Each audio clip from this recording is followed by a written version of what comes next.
Beverly Namnon had surgery for lung cancer 1 year ago, but recently she developed a painful, persistent cough. This is the location of your tumor that we've been talking about. It's in green. The cough was being triggered by another cancer that's in a tissue mass in between the two lungs. And so that's why I'm here for radiation and chemotherapy. Radiation is a powerful weapon in the fight against many cancers, but until now, patients like Beverly were often ineligible for radiation. Before, we would consider these patients oftentimes metastatic. That is, they have a primary tumor and now they have a spread. And the only treatment options for them often are chemotherapy alone, because radiation at the standard doses would not cure them and also would delay their chemotherapy.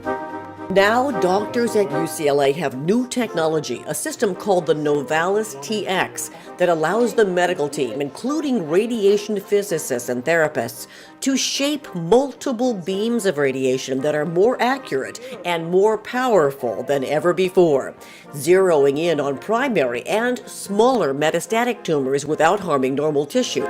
Beverly's tumor is very close to her spine and heart. The focused beam irradiation, as I refer to, is just focused to this tumor, which are oftentimes less than 5 centimeter, and we give, instead of 30 treatments, 3 to 5 treatments, a high dose of radiation per treatment, and the control rates are in excess of 70 to 80%, being able to eradicate those tumors at those sites. Move around to adjust you based on those images. Okay. The Novalis TX system allows the team to constantly review and adjust their strategy in real time. Kendra, we're going to go ahead and make an adjustment. We're going to take one more set of films. With new onboard imaging, x-rays, and CAT scans. This piece of equipment has all the bells and whistles so that at any point, if there's uncertainties about positioning of the patient or the tumor, we can take an image of some sort, a CT scan or exact track images, which is our x-ray images, and we know exactly where the tumor is and where the patient's normal organs that we want to avoid are. And the procedure is easier on the patient too.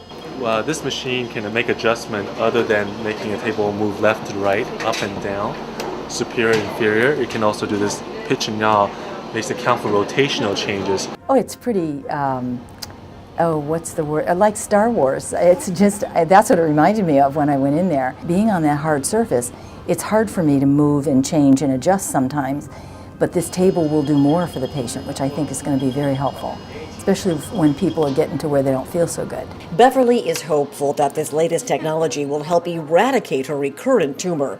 Her doctors at UCLA say that for Beverly and other cancer patients, many previously untreatable, there is more reason for optimism than ever before.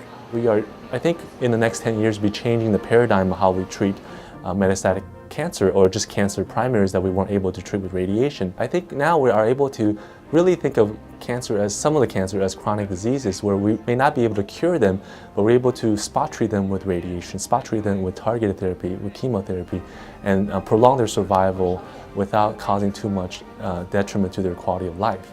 It's just been just a miracle. We've made a lot of headway, and I'm in the best care that I could possibly be in. My hopes are that I get through this as quickly as possible and that I go into remission as quickly as possible and stay there. So that's my goal.